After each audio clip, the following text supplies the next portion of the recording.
Hey guys, I just wanted to reach out to you and let you know that Surewinder is still selling amazing products. Some of you guys have been dragging your feet for whatever reason. If your shoulder hurts, do not waste time. Pull the trigger. I just bought 4 or 5 of them, and we had 2 guys out. You know how much it cost me to pay for 2 guys being out with bad shoulders? We just pulled the trigger and we said, listen, everybody's going to have one on a truck. It's mandatory. You got to use it. Don't hesitate. Don't wait till your guys go down. It's going to cost you more. Buy a Surewinder. What's up, guys? Ryan here, Torsion Talk Podcast. It's been a few weeks. My apologies. The summit is kind of a big deal for us. And man, what a show. What a show.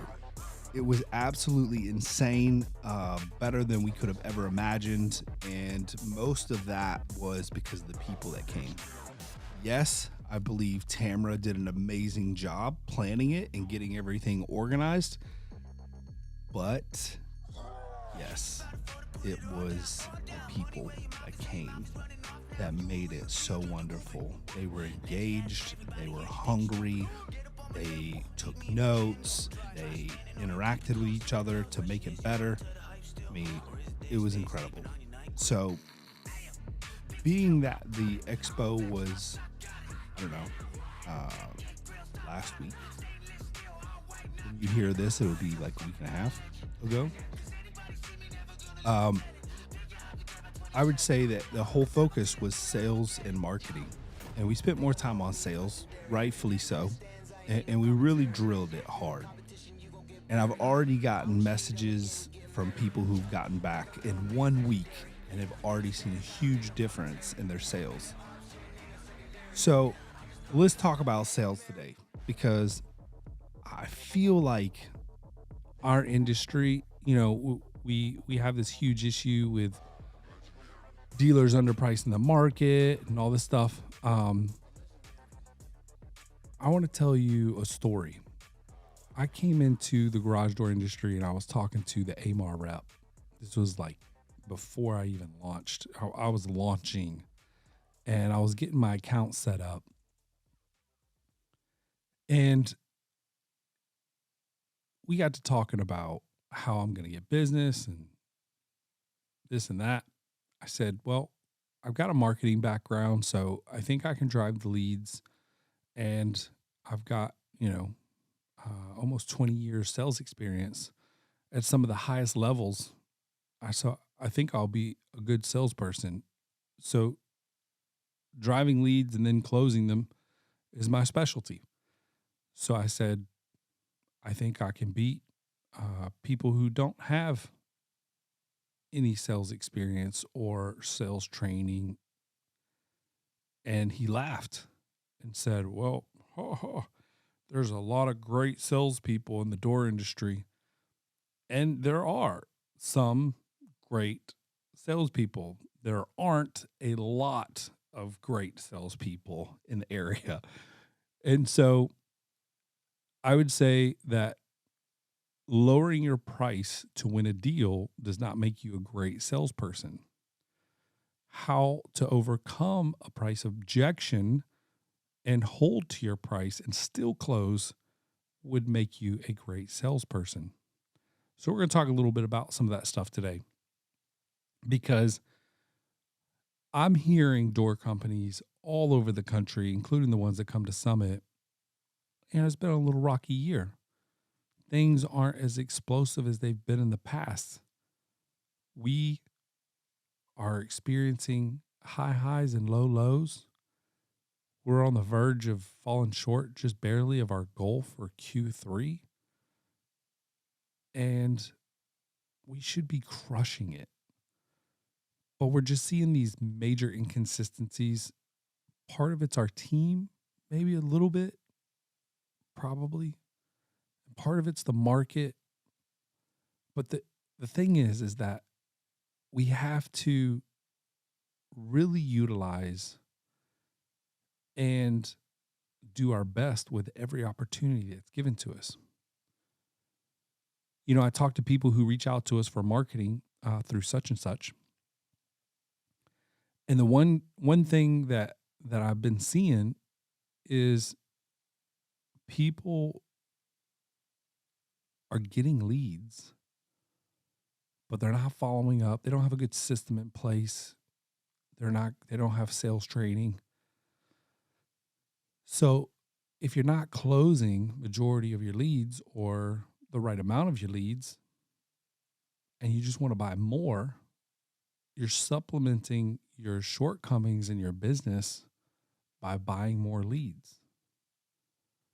You really got to do a better job with what you've got before you add a bunch to it. So sales is the engine to every business. People think marketing is, but really I think it's sales. But you could put marketing and sales in it. I mean, if you don't have leads and you can't close them, you don't have business. If you're at $500,000 a year in sales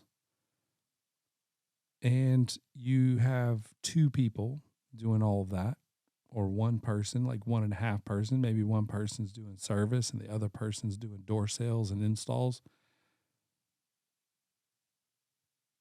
you're capped. But what if you hired another salesperson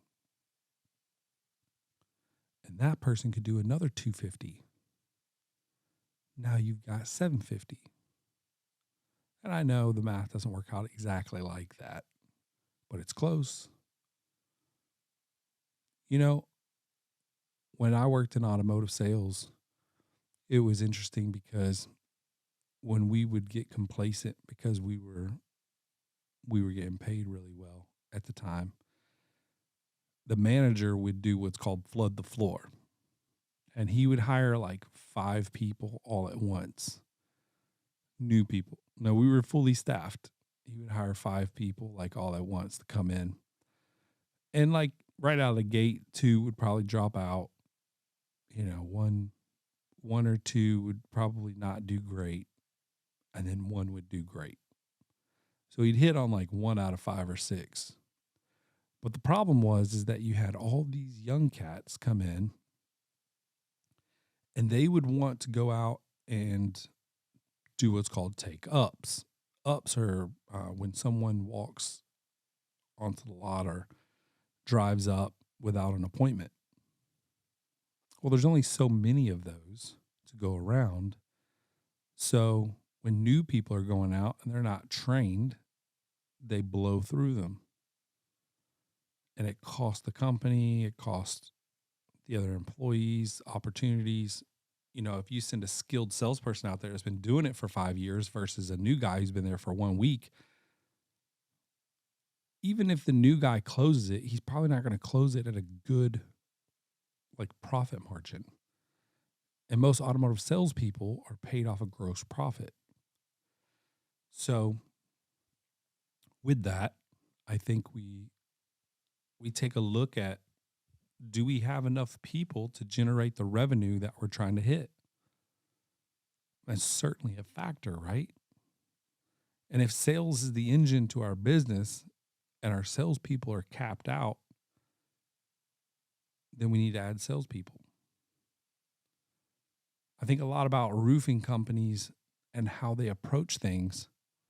I mean, they literally hire people full commission, pay them a large percentage of the gross profit, and send them out. That's pretty cool if you ask me. They need more roofs, they hire more people. I know it's flawed. I know it's challenging. I know you got to find a certain amount of hunters to go do that. And there's 2 types of salespeople. You got hunters and gatherers. Hunters go create their sales opportunities, and they're super grateful for the ones you give them. Gatherers are going to do great with the leads that come in. I'm a hunter. I like to hunt. My salespeople go through stages where they have to do some hunting, but mostly they're gatherers. And I'm not saying I don't have Hunter's personality or skill set, but we feed them 99% of the leads that they close. So in my head, I'm like, man, what if we hired a third salesperson to sell doors and screens? And we're sitting here like, okay, well, we're doing X amount now. If we add a person, it's going to eat into theirs a little bit. But now everybody's going to be hungry to go out and hunt, go kill it and bring it back. To me, that sounds really attractive. And I think it should sound attractive to you as well. You know, the thing about salespeople, I am one, so I can speak to it. Sometimes we get complacent. Sometimes we get busy in life and we have down months. And the problem with down months for a salesperson or down quarters is the business is very dependent on the success of the salespeople. One of the worst things you can do is have one salesperson. One salesperson gets comfortable. One salesperson doesn't want anyone else to know about the honey hole. One salesperson is limited in capacity. One salesperson may not be able to do great follow-up and follow-through. At that same dealership I started at when I was 19 or 20 years old, whatever I was, I remember I got an opportunity a couple months in, the so-called internet manager, which was a new position at the time and nobody wanted it, got caught doing cocaine in the bathroom. I think I've told you all the story before. Well, I come in, they ask me, you know, hey, you're good with computers and you're good with the phone, getting people in the door from phone calls. Do you think you could do this job? And I'm like, I don't know. I've never done it, but I'll give it a shot. I'm thinking, how many leads does this guy get? So I get in there and he was getting 330 leads a month. 330 leads a month. 330 on average. The guy was closing 8 doors a month. 8, 10, on a good month, 12. So that's where I set my sights at the time because, I mean, I really wanted to sell 20 or 25 cars because that's the most like anybody was selling. So I get in there and I start grinding. First month, you know, it was like 8, 10, 12, 15, 18, 20, 22, 25, 28. I think my biggest month was like 34 cars. That's a lot. But guess what? Even I, when I was doing that, didn't want to share. So when I was gotten to the high 20s, guess what? The general sales manager comes over and says, hey, I want you to hire someone for the department. I want you to groom them. And I want you both to sell out of the leads. And I said, Jared, I don't want to cut my leads in half, man. I was like, that's going to hurt my income. So I purposely didn't find anyone for as long as possible. But then they stuck somebody in there with me. My numbers stayed the same, and they sold 8 to 10 cars. We just increased by 8 to 10 cars with an average gross profit of about $1,500 to $2,000. Was it a little bit more difficult for me? It was a little bit more difficult, but it wasn't tremendously more difficult. And guess what happened next? They say, Ryan, can you take over all 3 of these dealerships and run the internet department for all three and do what you've done over here? Sure. So I take over the internet department for 3 dealerships. And the biggest thing that they had issues with is that everybody wanted to buy cars at invoice. But I was able to hold gross profit on some customers. But this was the new age of shopping where customers could go online and see the invoice, what we paid for the car. So it's very difficult to keep a customer, at sticker price or near sticker price. And then you have used vehicles, which is a little bit more complicated, but you still have like KBB and all those telling you what the car's worth. And you have these, ideas of the condition or, how it should be rated, all the data that you got to put in to get the price. When in reality, back then, Kelley Blue Book was super low, and there wasn't a dealer in the country that was going to sell their cars for that price. And the funny part about it is their trade-in value was even high, and nobody was giving them trade-in value. So getting to the point,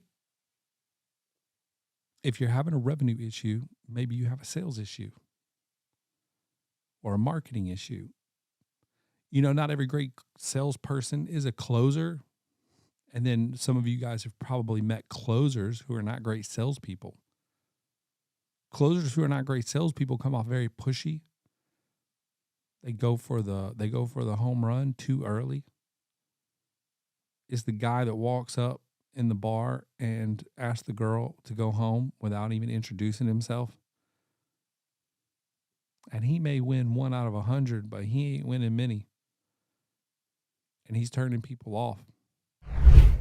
Somer USA and Somer Group want to thank you for an incredible year and the trust you put in them and their products. As you know, Somer places high value on relationships, education, customer service, innovation, and professionalism. And they are grateful to you for your part in the fostering and dissemination of these values. If there is any way Somer can support you in your journey, whether through their products, the values they hold to, or the knowledge Somer has gained through interaction with door dealers across the world, please reach out to the team at your convenience. They are here to serve you. Again, thank you from the entire Somer team. Check them out at somerusa.com. Tell them Ryan sent you. A good salesperson listens, asks the right questions, focuses on the customer's needs and wants.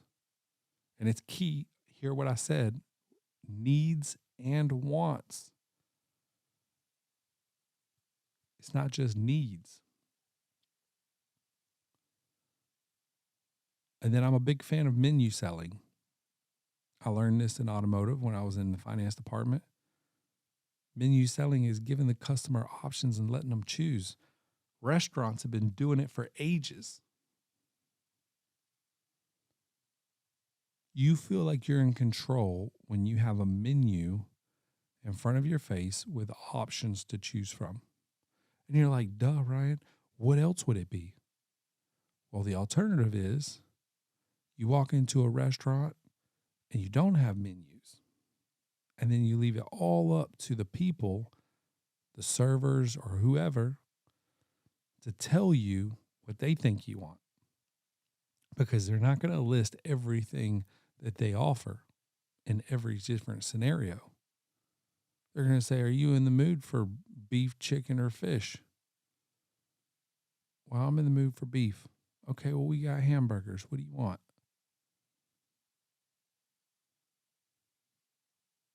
I mean, they've perfected, most of them have perfected the menu selling feature. Now, some have too many items on their menu and it's overwhelming. It's hard to make a decision, so it delays. It takes longer to process everything. Some don't have enough and you feel like you're kind of backed into a corner to get something you don't truly love. And that is how you perfect the menu. You put just enough options on there that you know that they're going to like it. You have 3 different price points.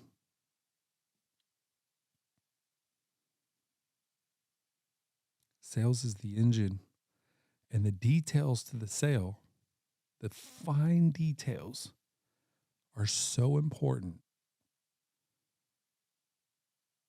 that sometimes when business is getting good, you don't need those fine details because everybody's buying and you're like, man, I'm good at this. And then it slows down and your numbers drop because you're still lazy selling.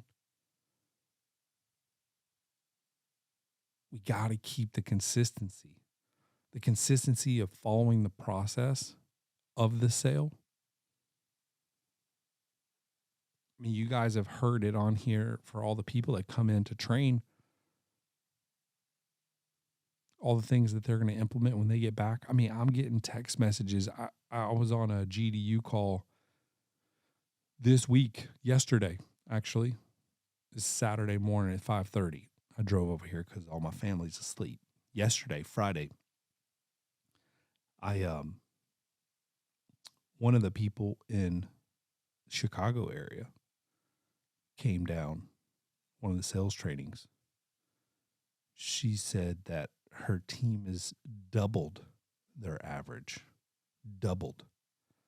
by implementing just a few of the things that I suggested, one of them being menu selling, offering the customer options. That's incredible. Could you imagine if you doubled the revenue through your service department without spending any more money, just dealing with the calls that you currently have? It's called leakage. Leakage is when you leave money on the table because you didn't do a good job. It's called leakage because customers could have had a better experience with someone else, but they chose your company and you only gave them one option. And that was the option you thought was best.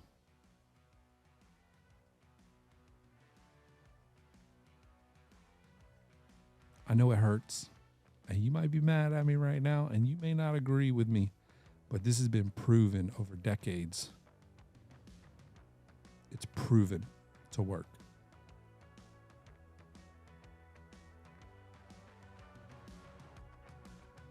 I'm telling you guys, not everybody's going to choose the top package, but not everybody's going to choose the bottom either. People love the middle. The middle screams value if you set it up properly. And you got to build value in your company, yourself. Like, the whole thing has to go together. It's super important. You can't afford to spend money on marketing and be half of what you should be. You can't. So the blocking and tackling, that's got to help. That's got to be the answer. Block and tackle, block and tackle. The fundamentals. It starts with the customer journey of doing a search of garage door repair near me, or going on Facebook and putting a post out there and getting responses with recommendations.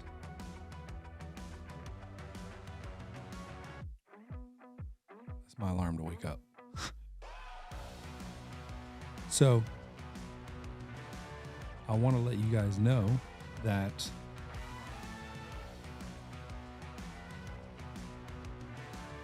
I think it's really important that you focus on the fundamentals, the details. Slow down. Follow up. I mean, just doing follow up, you're doing better than probably 60% of the companies out there. Most companies are not calling customers after they leave. I love you guys. I hope this was helpful for you. If nothing else, it just kind of snaps you out a little bit and gets you thinking, stretch the brain. That's my goal. That's what I love to do. Anyway, Ryan here, Torsion Talk Podcast. Take action. Enjoy the ride. And if you need anything, hit me up.